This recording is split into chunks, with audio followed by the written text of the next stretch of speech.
everybody! Yes, can you guess what I'm dressed up as today? That's right, a chicken. It does go with my book slightly. I've been wearing this on World Book Day, and the book that I always choose for it to go with is A Squash and a Squeeze by Julia Donaldson. And there is the hen, like I'm dressed up today. So I thought I'd like to read this to you. And if you're sitting comfortably, I will begin. A little old lady lived all by herself, with a table and chairs and a jug on a shelf. A wise old man heard her grumbles and grouse. "There's not enough room in my house. Wise old man, won't you help me, please? My house is a squash and a squeeze." "Take in your hen," said the wise old man. "Take in my hen? What a curious plan." Well, the hen laid an egg on the fireside rug, and then flapped around the room, knocking over her jug. The little old lady cried, "What shall I do? It's pokey for one, and it's tiny for two. My nose is a tickle, and there's no room to sneeze. Oh, my house is a squash and a squeeze." And she said, "Wise old man, won't you help me, please? My house is a squash and a squeeze."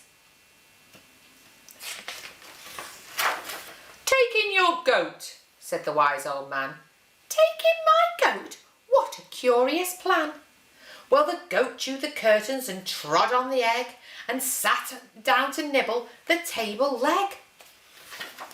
The little old lady cried, "Glory be, it was tiny for two and it's titchy for three. The hen pecks the goat and the goat's got fleas. Oh, my house is a squash and a squeeze." And she said, "Wise old man, won't you help me, please? My house is a squash and a squeeze."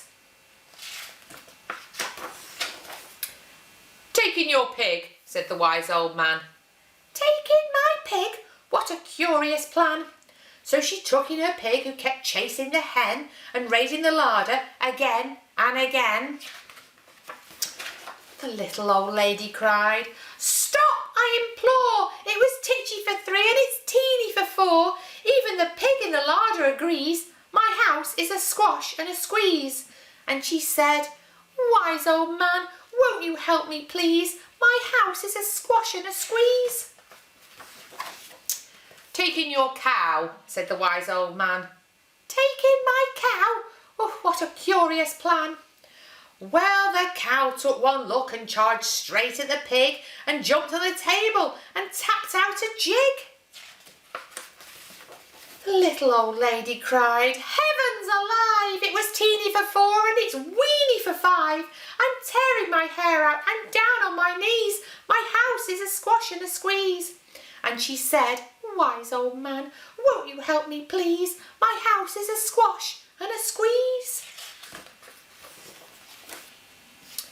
"Take them all out," said the wise old man. "But then I'll be back to where I first began."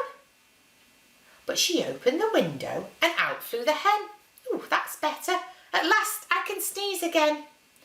She shooed out the goat and she shoved out the pig. "Ooh, my house is beginning to feel pretty big." She huffed and she puffed and she pushed out the cow. "Oh, just look, my house is enormous now. Oh, thank you, old man, for the work you have done. It was weeny for five. It's gigantic for one. There's no need to grumble. There's no need to grouse. There's plenty of room in my house." And now she's full of frolics and fiddle-de-dees. It isn't a squash and it isn't a squeeze. Yes, she's full of frolics and fiddle-de-dees. It isn't a squash and it isn't a squeeze. That's very, very clever, wise old man. Didn't think it was going to help at first, did you? But it did in the end. She's got an enormous house now. I hope you enjoyed listening to the story again today, and I hope you've enjoyed me in my chicken outfit. I got put into the house and back out again, but I helped make it bigger for the little old lady. See you next time, everyone. Bye.